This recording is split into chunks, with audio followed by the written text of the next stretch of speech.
Olá, começa agora mais um programa Destaques. E a tão aguardada Black Friday já está funcionando no mercado e no comércio online não é diferente. A plataforma Amazon, por exemplo, iniciou ações com descontos de até 80% em seus produtos e já contratou mais de 6 mil colaboradores temporários, sendo 200 para o centro de distribuição que fica em Itaitinga, aqui no Ceará. E nós fomos lá, até lá conferir. Com 72 unidades operacionais, sendo 10 centros de distribuição e 62 estações de entrega pelo país, a Amazon está com as vendas aquecidas para a Black Friday. Para este ano, a empresa irá fazer ações até o dia 27 de novembro, com descontos de até 80%. No centro de distribuição localizado em Itaitinga, a movimentação nos estoques já está a todo vapor. A Black Friday é o nosso momento mais importante do ano, né? A gente se prepara meses para poder ter esse festival comercial e é algo que o mercado cada vez mais cresce e corresponde muito positivamente.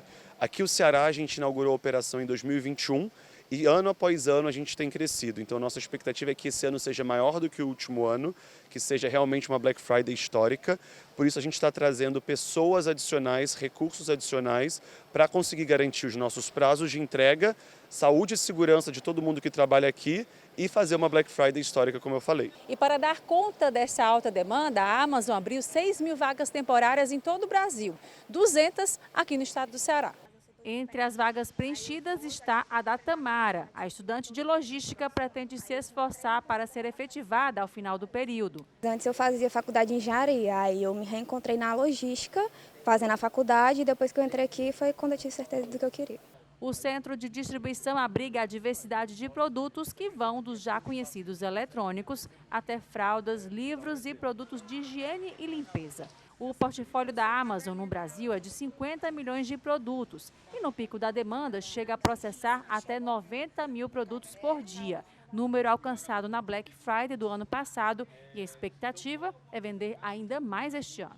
De um ano para o outro, a gente inaugurou 48 estações de entrega pelo Brasil e nessa Black Friday a gente está trazendo 6 mil funcionários temporários para trabalhar e reforçar o nosso time. Os maiores destaques, as pessoas que têm uma boa performance, elas podem sim permanecer e se tornarem efetivas com a gente, e é o nosso objetivo. No final, a gente quer que todo mundo cresça com a gente e que a gente consiga desenvolver o segmento do e-commerce no Brasil. A gigante do e-commerce mundial faz questão de trabalhar a diversidade no seu quadro de colaboradores e se orgulha de ter 54% do total formado por mulheres, como é o caso da Isadora, que trabalha no CD da Amazon em Itaitinga desde a sua inauguração em 2021. Entrei aqui, um pouquinho depois que inaugurou, como estagiária aqui dentro. Foi um momento de muito aprendizado aqui dentro. Eu tive a oportunidade de passar um pouquinho por cada área, então tive a oportunidade de trabalhar na área de recebimento, trabalhei na área de expedição, na área do time de qualidade, e aí foi uma oportunidade incrível de poder aprender como que funciona a Amazon, que é uma empresa assim, fantástica, gigante, e entender um pouquinho do que tem por trás ali de todos os bastidores. Fui efetivada depois de um ano aí como estagiária, e ser mulher aqui na operação, na verdade, é muito diferente do que a gente vê lá fora, né? Realmente a gente tem um espaço de fala, a gente tem liberdade para ser o que a gente quer, como a gente quer, quem a gente quiser, né? Não tem nenhum tipo de diferenciação por ser mulher e poder trabalhar com outras mulheres aqui dentro, né? A gente tem um time de mulheres na liderança também, então é realmente um privilégio meu, né? Ter um espaço assim, dentro da logística como mulher, ser ouvida, ser escutada, ser atendida, né? Em todos os momentos e ser cuidada também em muitos aspectos. A gente tem um grupo de afinidades de mulheres na operação aqui dentro. E aí a minha líder faz parte desse grupo e eu poder também estar com ela dentro desse grupo, fazendo rodas de conversa, né, rodas de escuta, podendo ouvir também outras mulheres aqui dentro. Então é realmente um lugar de privilégio, né, poder ser mulher aqui dentro, mas não só ser mulher, mas ser o que eu quiser, como eu quiser e ser ouvida da forma que eu mereço ser ouvida e mereço ser respeitada. É um desafio muito positivo, porque é um país muito diverso. Então, para a gente conseguir vencer no Brasil e ser uma empresa relevante, eu preciso representar o país. Então, há 2 anos atrás, a gente colocou uma meta de ter pelo menos 50% da nossa operação feminina. Isso foi atingido muito rápido.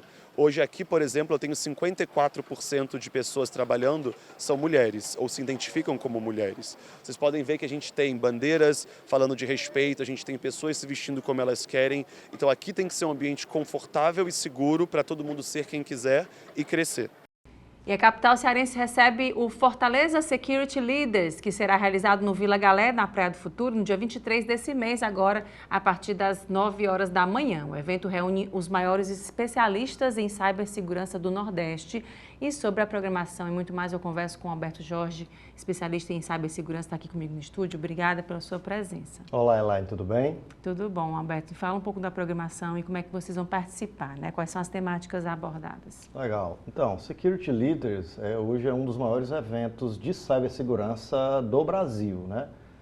Inclusive, são poucos eventos que a gente tem especializados, porque acaba que ainda hoje a área de segurança, ela acaba estando muito dentro da área de tecnologia, né? Então, a gente acaba que vê muitos eventos mais voltados para a área de tecnologia com a segurança dentro. Esse Security Leaders não, já tem algum tempo que esse evento é realizado, ele é extremamente sólido, inclusive o maior evento, um dos maiores do Brasil, acontece em São Paulo, é a edição dele que eles chamam de Security Leader Nacional, mas eles também fazem o on the road, ou seja, eles vão movendo nas principais capitais, levando também essa mensagem para essas capitais que vêm também crescendo cada vez mais nessa abordagem de segurança, tecnologia, digitalização.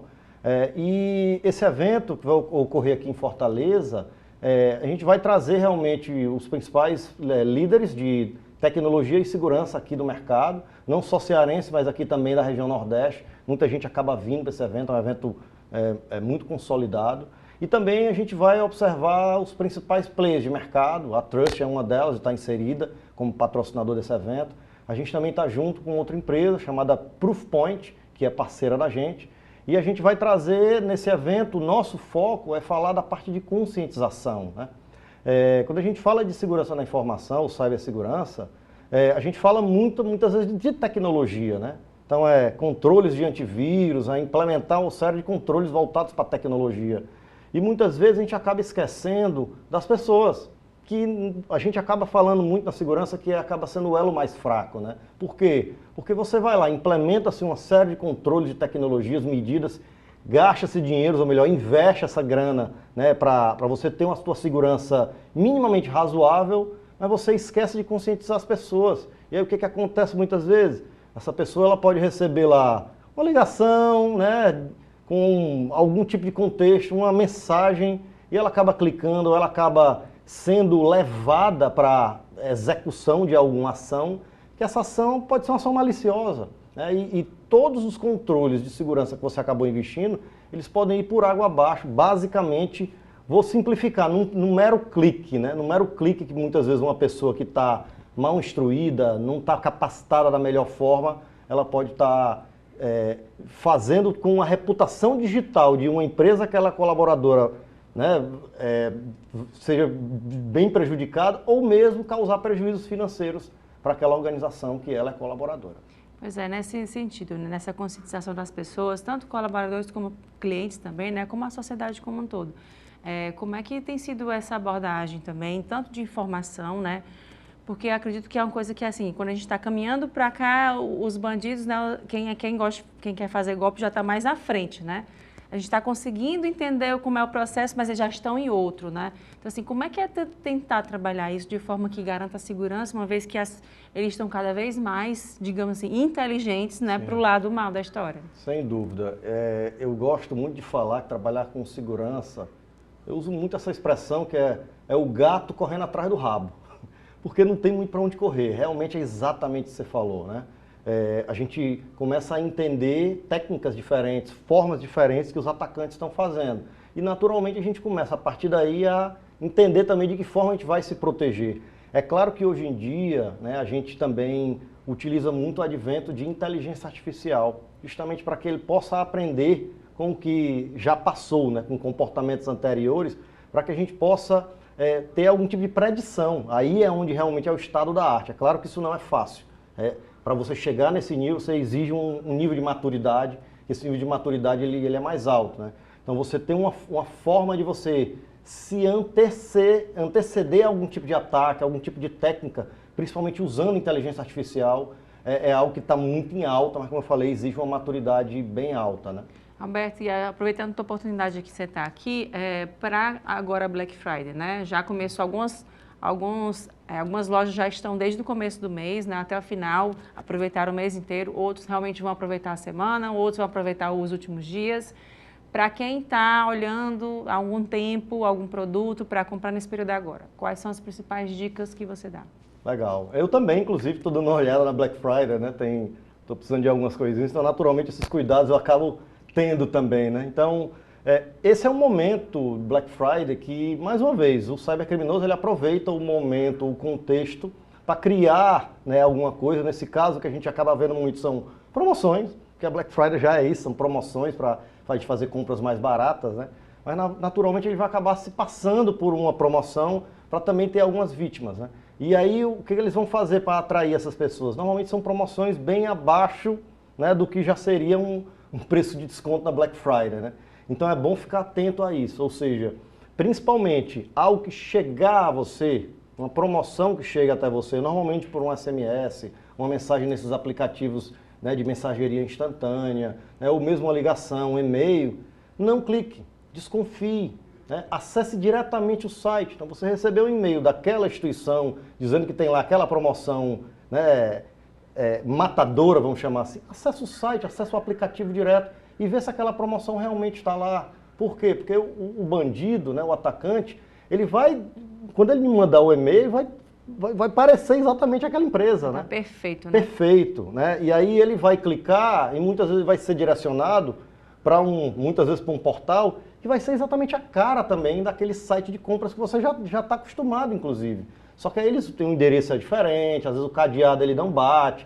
Só que na hora ali de você fazer a compra, e muitas vezes ele coloca uma medida que é um tempo, que é justamente para criar essa questão de eu ter que fazer isso agora, para não dar tempo de eu pensar muito. Então essa promoção acaba nos próximos 30 minutos. Então você, naquela pressa, naquela ânsia de aproveitar aquilo, você acaba não se preocupando com alguns detalhes, você acaba caindo num golpe, né? Isso acontece bastante na Black Friday. E a gente tem que ficar de olho, né? E só para a gente encerrar aqui com relação ao evento, como é que faz para participar, horário de programação? Legal.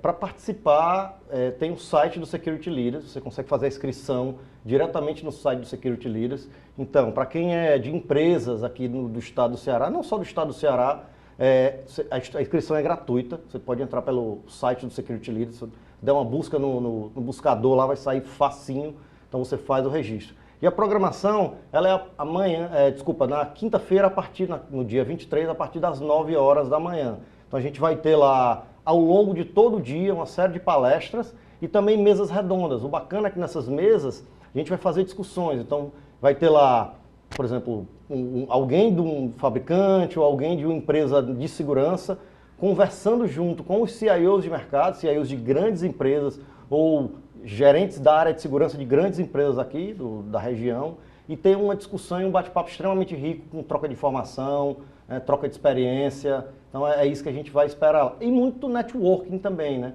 Troca de figurinhas, né? Que eu acho que nessa área de segurança é muito importante fazer os famosos benchmarks, né? Entender o que está funcionando, quais foram as experiências prévias para você, né, acelerar mais e evitar de cair em problemas que outras pessoas já tiveram, né? Tá, Joel Alberto, obrigada mais uma vez e até uma próxima oportunidade. Eu que agradeço. Muito Obrigada. obrigado.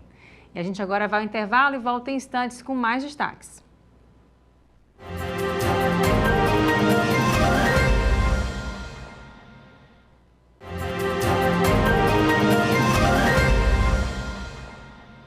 Já de volta, a importadora Wine Concept Brasil chegou a Fortaleza com um portfólio variado de vinhos. E sobre a chegada ao estado, eu conversei com Felipe Cavalcante, gerente comercial da Wine Concept Brasil. Confira. Felipe, falando sobre essa chegada, né? Conta um pouco pra gente como é que teve essa olhada no mercado, né? Aqui, em especial o estado do Ceará, e um pouquinho da história também. Pronto. A importadora, né, Wine Concept Brasil, ela tem a filial, está abrindo a filial aqui em Fortaleza, né, mas a matriz é lá em Recife, a importadora de Portugal. Então, os rótulos selecionados são o maior cuidado possível. A gente está chegando aqui com o objetivo de mudar um pouquinho a pegada do mercado. A gente está trazendo um rótulo com qualidade, né? Está trazendo um rótulo com preço. Então, a escolha dos vinhos é muito importante. Então, a gente tem todo esse cuidado, né, antes de trazer. E aí está com o objetivo, sendo importadora, sendo distribuidora, de chegar nos supermercados, de chegar em restaurantes e lojas de vinhos, padarias. Então, tudo que tipo de loja que possa vender vinho, a gente quer entrar, quer chegar, quer mostrar para o público que dá para beber bem e não necessariamente gastando tanto. E nesse caso, para a chegada até aqui, vocês fizeram um estudo antes, né? Para entender o público, né? Ver a aceitação sobretudo, né? Qual é o perfil desse pessoal que mora aqui, no caso, né? E quem frequenta. Certeza. Como é que vocês chegaram a... Não, vamos trazer para cá com determinados rótulos, olhando para esse público daqui? Pronto, Lá a gente trabalha, em grande maioria, com 3 países, né? A maior gama do portfólio realmente é Portugal. Temos também Chile e também Brasil. A gente trabalha com espumantes aí renomados e com excelente qualidade. E para trazer para cá, não tem como negar, Fortaleza é o maior PIB per capita do Nordeste, né? Saiu recentemente de pesquisas. E o mercado aqui é gigantesco, a gente viu que tinha possibilidade de crescer, né? A gente já trabalha bem em Recife, já trabalha também em outros estados, como na Paraíba. E tinha que chegar aqui em Fortaleza, o mercado ele necessita, ele pede rótulos exclusivos, que é justamente a ideia da importadora, né, da Wine Concept, é trazer rótulos exclusivos, coisas que ainda não tem no mercado, produtos de qualidade, como eu falei anteriormente. Além de Fortaleza, né? Vocês também, e Recife também, vocês estão em que localidades aqui no Brasil? Já tem Rio de Janeiro, já tem na Paraíba, né? Agora, recentemente aqui, perspectiva de crescimento para outros estados. O objetivo é crescer aí pelo Brasil todo. O clima, o tempo ajuda no consumo do vinho? Tem um vinho especial, é mais rosé, mais branco? Excelente pergunta. O vinho, o pessoal acha que é só para beber à noite, né? O vinho tinto, mas se você pegar um vinho excelente, um vinho verde, num sol quente aqui de Fortaleza, é sensacional. É aquela refrescância, né? Então dá para conciliar o vinho com o calor de Fortaleza, com o calor do Nordeste. Então, assim, é uma harmonização perfeita do clima com o vinho. Ah, o verde, no caso? O vinho verde, inclusive, é um rótulo nosso que a gente trabalha muito bem, é o Mar Salgado. A gente utiliza rótulos criativos, né? Sempre tem uma história por trás da escolha dos rótulos. Um deles, como eu estou falando, é o Mar Salgado. É um vinho em homenagem ao poema de Fernando Pessoa, né? É um rótulo sensacional e combina muito bem com o sol daqui de Fortaleza, uma praia, uma piscina. Então, assim, cabe muito bem. Também temos os rótulos tintos para a noite. Assim, o vinho é democrático, né? Então, você tem que tomar, pode tomar a qualquer horário. E a gente está aqui justamente para trazer isso, para a gente democratizar o consumo do vinho. Felipe, vocês trouxeram recentemente também, junto com esse lançamento aqui da Wine, um rótulo, uma linha toda em homenagem, né, em parceria com o cantor Alceu Valença. Com o cantor Alceu Valença. Conta um pouco sobre esse pensamento e dessa parceria também para a gente. Pronto, isso aí é um lançamento muito recente da empresa, né? A gente lançou agora em agosto o rótulo em parceria com o Alceu Valença, é o Labelle de Ju, em homenagem à música, né, super conhecida dele. Esse rótulo ele é feito em Portugal, uma vinícola bem antiga, 1346, salvo engano, que ela já existe desde essa época, né? Assinatura de enólogo. E temos ele em 3 versões, tinto, branco e rosé, também para agradar todos os públicos. E assim, tá tendo uma visibilidade muito boa, é um rótulo excelente, é um rótulo muito bonito, tem uma assinatura do rótulo também muito boa.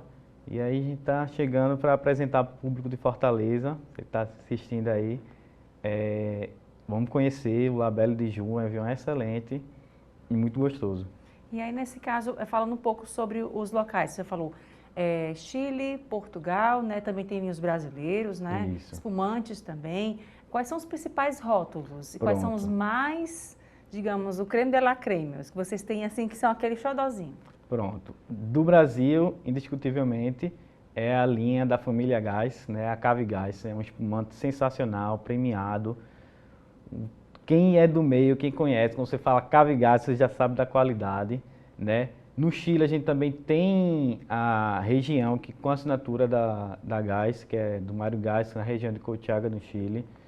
É um vinho sensacional. E Portugal a gente tem todo o portfólio de várias regiões. A gente consegue abranger regiões que até não são tão trabalhadas por outras empresas, né? A gente tem vinhos da região de Bairrada, que não é tão difundida no mercado, mas temos Aletejanos, temos Douro, temos Tejo, como o vinho do Labelle de Ju, que é produzido lá. Então, a variedade de vinho é bem interessante. E são quantos rótulos no total, assim, uma média mais ou menos? Então, uma média de 200 rótulos. Desses países, né? É, e daqui de também. tudo, de tudo. 150, 200 mais ou menos. E falando com relação ao mercado aqui local, vocês vão ter centro de distribuição? Como é que vai ser disponibilizado a wine aqui no estado do Ceará? Pronto. A gente já está com espaço, né? Fica ali no Papicu. E a gente tem um galpão onde a gente armazena os vinhos e de lá vai sair todos os produtos saem de lá. Joia. E para quem quiser saber mais informações, não só também da wine aqui no estado, mas também da wine como um todo no Brasil e os novos rótulos também, como é que faz para encontrar nas redes sociais? A gente tem o site, né? Wine Concept Brasil, e também tem o Instagram, @Wine Concept Brasil. É só acessar lá que a gente está apresentando nossos rótulos. Aqui em Fortaleza a gente já está com alguns rótulos em venda, né? Na Garrafeira do Cais. Então, se alguém estiver procurando o Labelle, estiver procurando rótulos lá da Wine, já pode encontrar na loja. E Fortaleza recebe agora, no dia 23 de novembro, o primeiro encontro Acelume de Arquitetos e Designers. E sobre a programação, eu converso com Rosiane Duarte, vice-presidente da Acelume, está aqui comigo no estúdio. Rosiane, muito obrigada pela sua presença. Eu que agradeço a oportunidade de estar falando aqui desse evento. Rosiane, fala um pouco para a gente sobre essa programação, como é que foi pensada, já está pertinho, né? Já, nossa! Vai ser agora no dia 23, às 19 horas no Gran Marquis. Nós vamos fazer esse primeiro encontro exatamente para mostrar para o mercado cearense qual é a proposta da Acelume, que a Acelume é a Associação Cearense de Lojistas e Importadores de Produtos de Iluminação. Então, nós vamos trazer o Valdir Júnior, que é um nome renomado, reconhecido. Ele tem vasta experiência, design de produtos, e conversa muito bem com esse público da iluminação, que são os atores, né, do cenário, do ecossistema da arquitetura. Rosiane, vai ser uma noite de encontros, né? É uma noite de encontros, onde nós vamos reunir 300 arquitetos. Na verdade, nós gostaríamos de poder receber mais, mas nesse momento é o que podemos, né? E nós vamos falar sobre a iluminação contemporânea e nos apresentar a Acelume. Qual é a proposta da Acelume? Por que a Acelume? É interessante frisar que a Acelume nasceu por uma necessidade de mercado. Ora, se a gente pensar que as pequenas e médias empresas hoje geram riqueza para o país, elas correspondem a 53% do PIB do Brasil, emprega em torno de 70% a 80% da classe trabalhadora.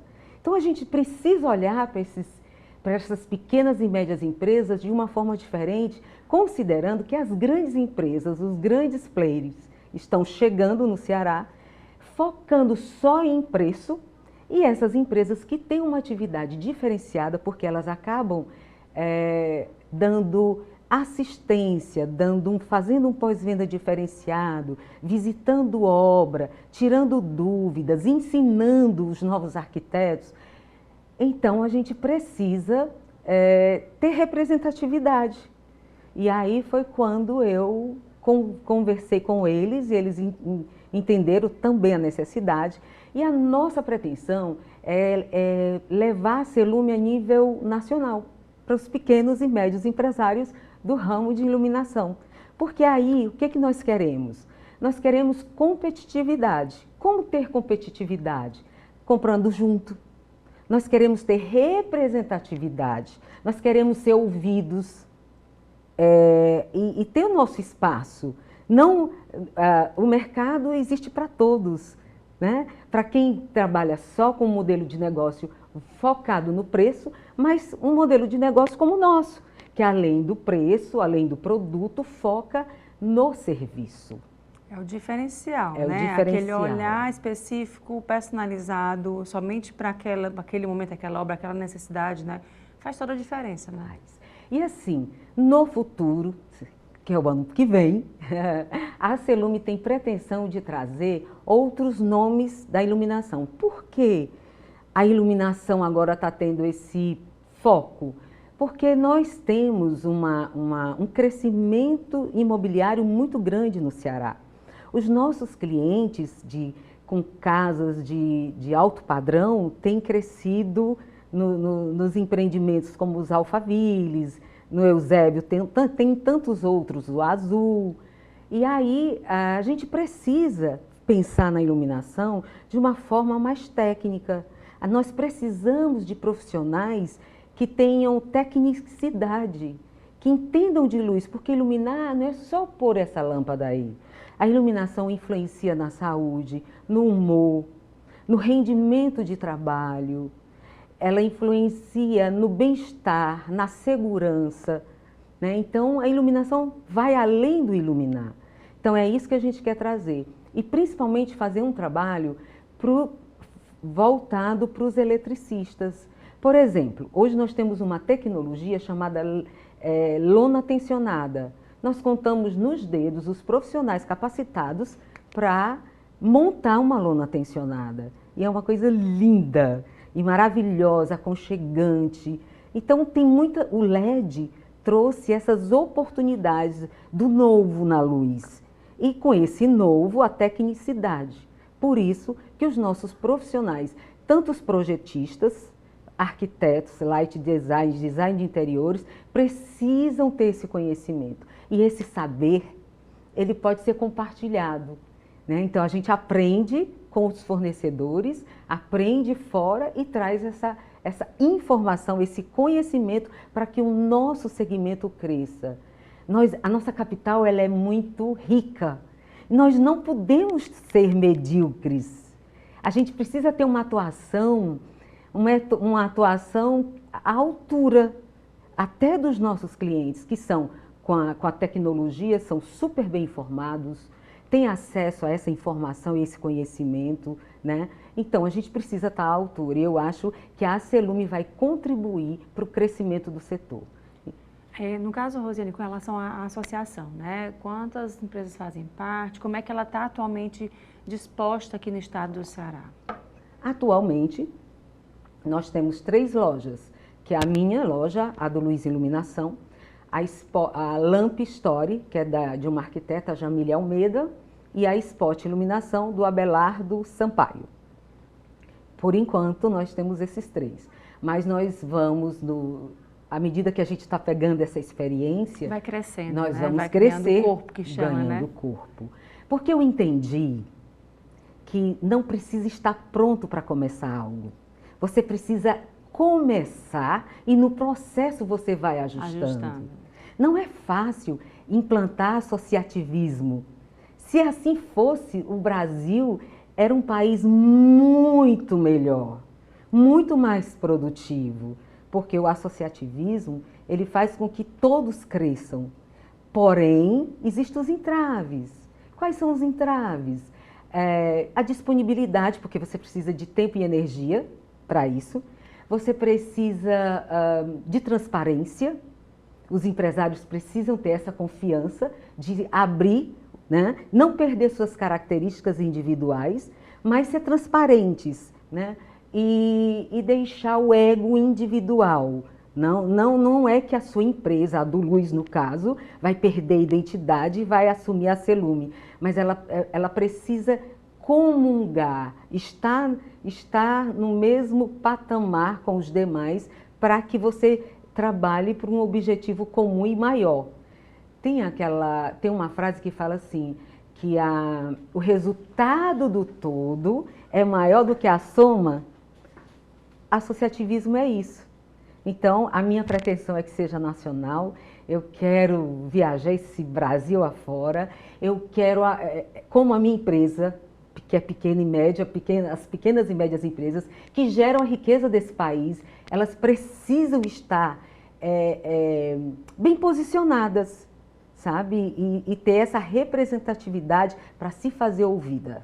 Rosiane, e para a gente encerrar aqui, como é que faz para saber mais informações não só desse evento, mas também da Celume como um todo? Bom, as redes sociais, nós temos redes sociais, a Celume com I e, vê para mim, a Celume. E o evento, já estamos com as vagas esgotadas, então eu não posso convidar você para participar, mas nós teremos inúmeros eventos no ano que vem, falando sobre luz. Vamos trazer nomes renomados de faculdades, mestres da iluminação. Tá, joia. Muito obrigada mais uma vez e até uma próxima oportunidade. Valeu, muito obrigada. Obrigada também. E a gente agora vai ao intervalo e volta em instantes com mais destaques.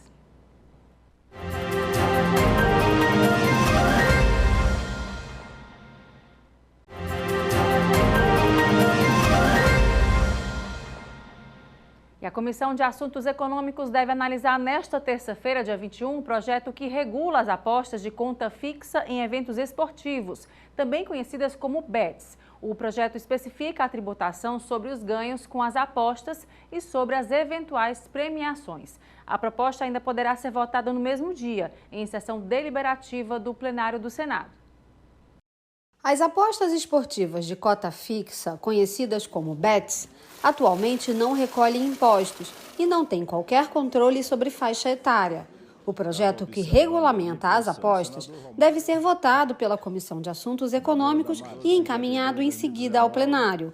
O texto inclui eventos virtuais de jogos online e presenciais esportivos, como jogos de futebol e vôlei. O apostador ganha caso acerte alguma condição do jogo ou o resultado final. Pela proposta, a empresa que explora o sistema de apostas deve ter autorização do Ministério da Fazenda por até 5 anos. O valor máximo da outorga será de 30 milhões de reais. Fica vedada a publicidade que mostre a aposta como socialmente atraente ou personalidades conhecidas sugerindo que o jogo contribui para o êxito social ou pessoal. Também fica proibida a divulgação de afirmações sobre a possibilidade de ganhar, ou que sugiram que a aposta pode ser alternativa de emprego, solução para problemas financeiros ou investimento.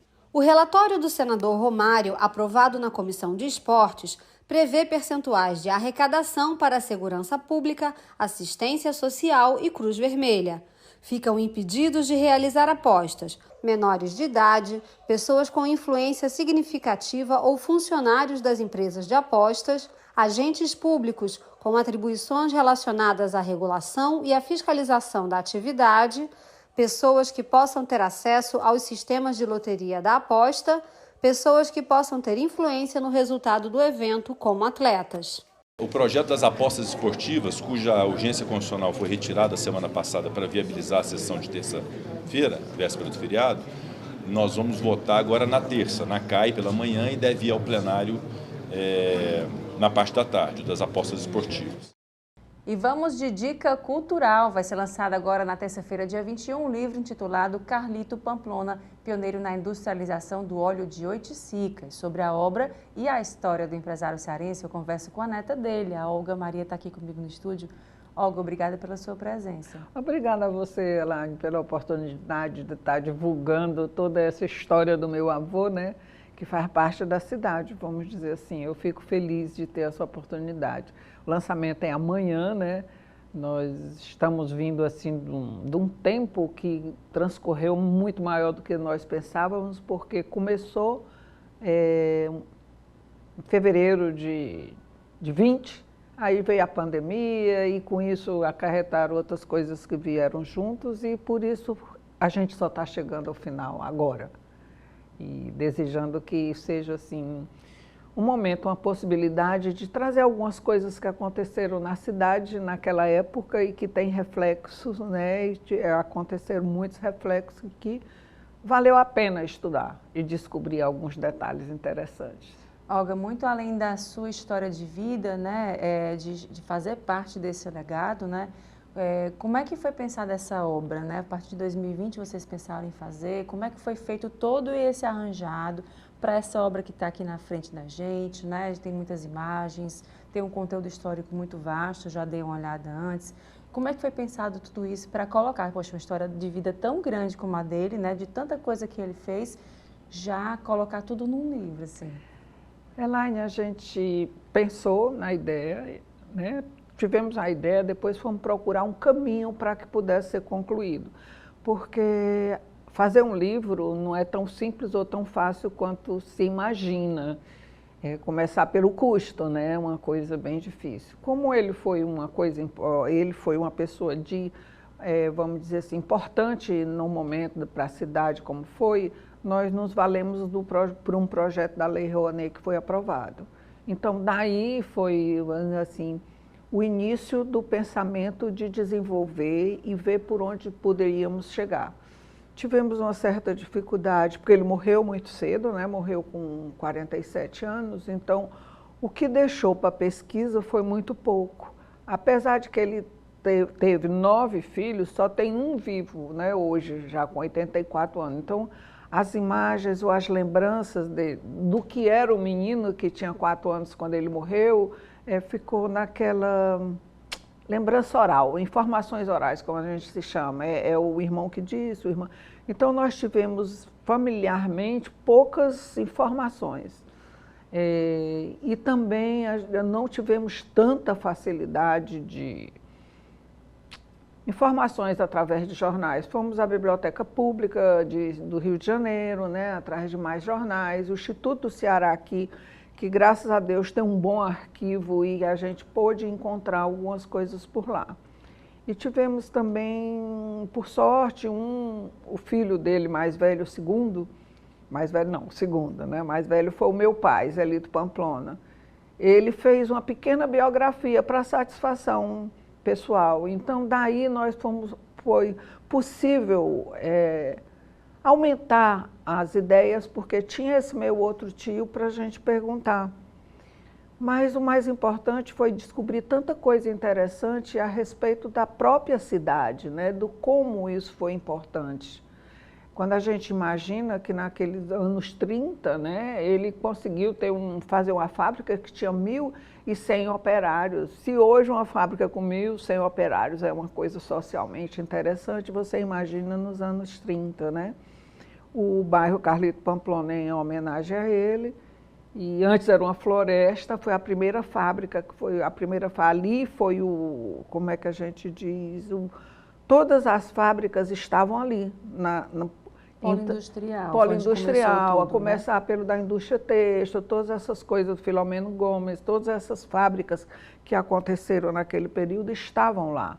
Foi o que deu o boom, né, como a gente diz hoje, para o bairro crescer. Foi o primeiro bairro operário.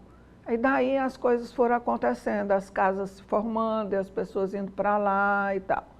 Então, a gente tem essa coisa bem exposta do que ele foi, da importância que ele teve na época, né? A gente pode, assim, coisas engraçadas que aconteceram. Ele tinha um poder criativo também, fora ser um homem obstinado e não foi fácil chegar à conclusão da qualidade para que o óleo da Oiticica pudesse acontecer e ser usado. Foi chamado, inclusive, os fios de ouro, ele foi chamado, porque era uma coisa muito preciosa. Então, foi dado assim, os fios de ouro, né, o óleo. Já tinham acontecido algumas tentativas, mas todas se esbarravam no mesmo lugar. O óleo coagulava, com contato com o ar, o óleo coagulava. E daí, através de muitos estudos, muito tempo de dedicação, aconteceu também a descoberta que foi possível, né? Ele não só, como o óleo da Oiticica, também o óleo da mamona também foi desenvolvido por eles, o óleo da mamona, o óleo da castanha, do caju, né? A primeira fábrica de castanha que teve aqui também foi dele, era em frente, a da Brasil Oiticica era em frente, é o que hoje seria e foi o espaço físico da Castanha Iracema, né? Ali também ainda na Francisco Sá. Então essas descobertas acabam sendo interessantes da gente ver a dificuldade. Eu me admirei do poder criativo dele. Ele tinha uma sensibilidade que pôde, por exemplo, ele criou várias coisas que hoje são mais simples, hoje está completamente normalizado, mas de merchandising naquela época assim diferentíssimas. Por exemplo, tudo que foi construído na cidade, na época ele dava tinta, porque um dos maiores do que foi qualidade para o óleo foi substituir o tung, né? Porque o tung era o único óleo que existia para fazer tintas e só tinha na China. E também com a Segunda Guerra foi assim dificuldade de se expandir para o mundo inteiro, pela própria dificuldade de guerra, né, navios e tal. Então ele foi substituindo o óleo de linhaça e o óleo de tung, que foi a grande descoberta, a grande valia dessa obra. E isso também colocou o Brasil no cenário internacional, porque passou a ser necessário para todo mundo. A Segunda Guerra foi importante que ele já existisse, porque ele era combustível, era o único óleo que não coagulava na altitude. Então, ele serviu para combustível para as fábricas de... Não vamos dizer que foi uma coisa boa, né? Porque fabricar arma não é uma coisa boa. Mas existia, foi necessário, foi preciso, e isso o Brasil foi internacionalmente, passou a ser reconhecido, ou visto, vamos dizer assim. Ele teve isenção de imposto, porque durante 25 anos a Brasil Oiticica, começar com a Miriam ou Miriano, até hoje nós não sabemos exatamente como foi chamado, é com Y, e daí eles tiveram isenção de impostos. Aconteceu que um tempo quiseram tomar essa isenção de impostos e tal, e nos anos 30, com Getúlio Vargas, que estava em toda essa busca da industrialização, do desenvolvimento do Brasil, ele reforçou, ele obrigou a que continuassem com essa isenção que tentaram que fosse cortada, né? Então, Elaine, é isso assim que a gente... Aracati, a família começou lá, chegou no século XVIII, me parece não, tenho certeza, depois que eu li e estudei, parece que a família, o Pamplona, parece que são pessoas assim obstinadas, determinadas, e tanto que vieram de Portugal, né? E lá em Aracati eles se firmaram também, encontrei muita gente da família, criaram partidos políticos, então parece que essa garra, essa coisa, efervescência, vamos chamar assim, de vontade de fazer e a força de fazer, parece que tem um cunho genético, acredito eu, como tudo, né? E nós somos assim. Então, o Carlito parece que foi esse homem dinâmico, esse homem obstinado, diríamos até teimoso, porque ele lutou muitos anos com a teimosia química, teimosia política, né? Que foi difícil tratar, tentaram com os governantes algumas formas de incentivo, não aconteceu. Tem até uma história engraçada que ele na época foi ao governador e explicou e pediu, e essa coisa de que se faz quando se tem um trabalho a ser feito. E disseram: Carlito, para isso aí a gente não tem lugar para você não, acho que a gente pode ter um lugar no hospício, porque essa ideia é de doido. Então, Ele era à frente do tempo, né? Ele pensava além, né? Então, tem essa coisa que nos orgulha do que ele foi, do que ele pôde ser, do que ele pôde fazer. Eu acho bem interessante. Levou desenvolvimento para o interior, né? Tudo isso. Pombal foi outra cidade que conta no livro, e conta-se do que a gente leu, que o apito da fábrica mudou toda a estrutura. O relógio da cidade passou a ser a fábrica, porque era a hora que se levantava, que chamava os operários. E eles parece que tinham uma visão moderna. A fábrica tinha escola, a fábrica tinha trabalho para as mulheres, que era costurar os sacos, era lavar os filtros. Então, a abrangência da ideia, né, não foi só... eu acho que tem um cunho social interessante a fábrica, acho que teve. Né? Mexeu como um todo, né? Como um todo. Então, a gente tem Pombal, Sobral, Iguatu, tudo isso eles tinham... Pombal teve uma fábrica, né? Mas Iguatu, Sobral, eles tinham os depósitos, né? E, inclusive, até José de Alencar, em prosa, em versos, ele elogiou a Oiticica, porque ela tinha uma característica interessante. Ela tinha uma copa que chegava a 15 metros. Então ela tinha uma sombra maravilhosa. Então a gente sente falta hoje, né? Algo de sombra de árvore, né? As pessoas que viajavam faziam ali da Oiticica o pouso para descanso. Então até o José de Alencar faz, numa poesia dele, ele cita lá a Oiticica como a sombra, como o espaço. Olga, e como é que está sendo essa expectativa desse lançamento, né? Agora, terça-feira já, né? Amanhã. Amanhã, exatamente. Esse lançamento vai ser aonde mesmo? No Ideal. Né? Nós estamos fazendo lá, esperando que a gente consiga, que as pessoas cheguem lá, né, por acreditar no projeto e que estejam conosco para essa alegria de, no momento, a gente estar chegando ao final, ao apogeu de todo esse tempo de trabalho. Então, eu espero que as pessoas estejam lá amanhã no Ideal, que a gente possa abraçar as pessoas e que possa agradecer também por elas estarem lá e por acreditarem. E nós vamos chegar lá e, se Deus quiser, será um sucesso. Espero, desejo. Olga, e você, enquanto neta, né? O que você descobriu que não sabia, além de toda essa história que você contou para a gente de curiosidades, o que você descobriu nessa pesquisa, né, no livro em si, que você não sabia sobre o seu avô? Algo interessante, algo que você disse, poxa, eu não sabia que era dessa forma, né, que era assim. Elaine, como eu te disse, a pessoa, a gente já sabia tinha informações pelo meu pai, pela minha mãe, assim, as pessoas a gente sabia. Tinha um temperamento muito forte, o pessoal dizia que ele era assim, um temperamento forte. Descobri que ele era um pouco arredio a projeções particular. Ele, assim, no modo em geral, quem tomou conta dessa parte e estar com ele e divulgar foi um tio que foi sócio dele, né, irmão da minha avó, mas ele parece que era meio arredio a isso.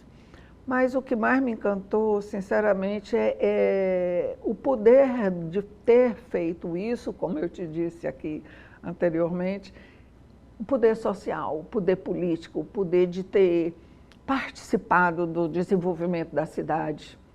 Então, eu acho isso assim, de uma coisa assim, interessante, porque hoje ainda eu sinto falta ainda desse engajamento, né, da novidade fazer parte de um crescimento.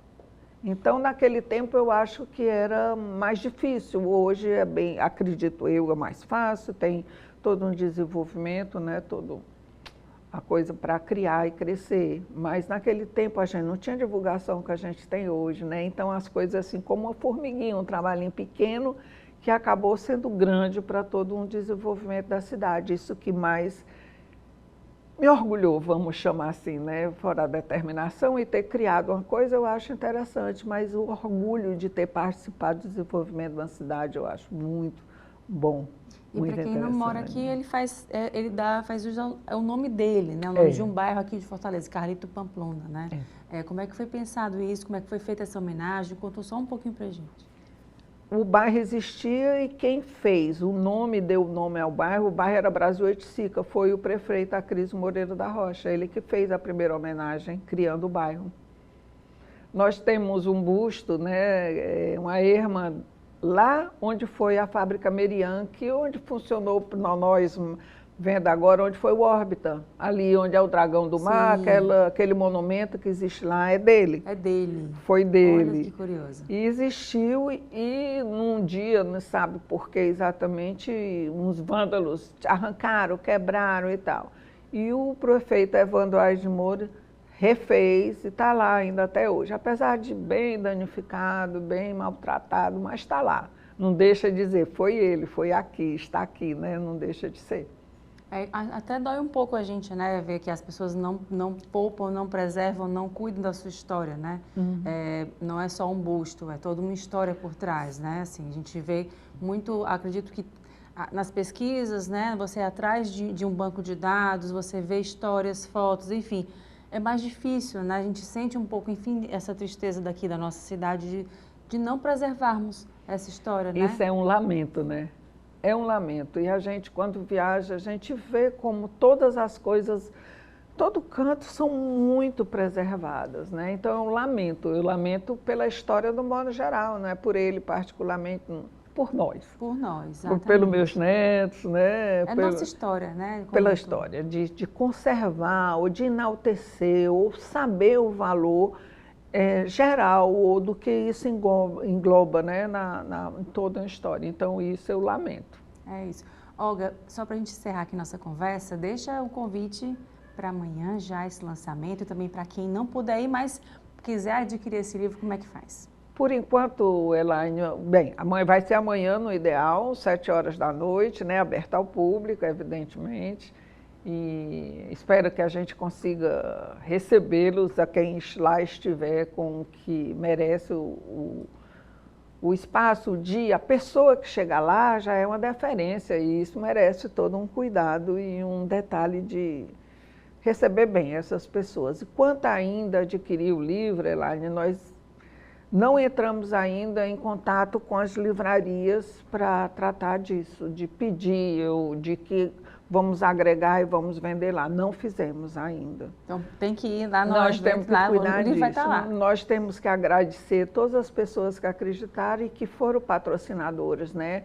Apivida, Cagesse, Marquise, Isoplástico, né? Fora as pessoas.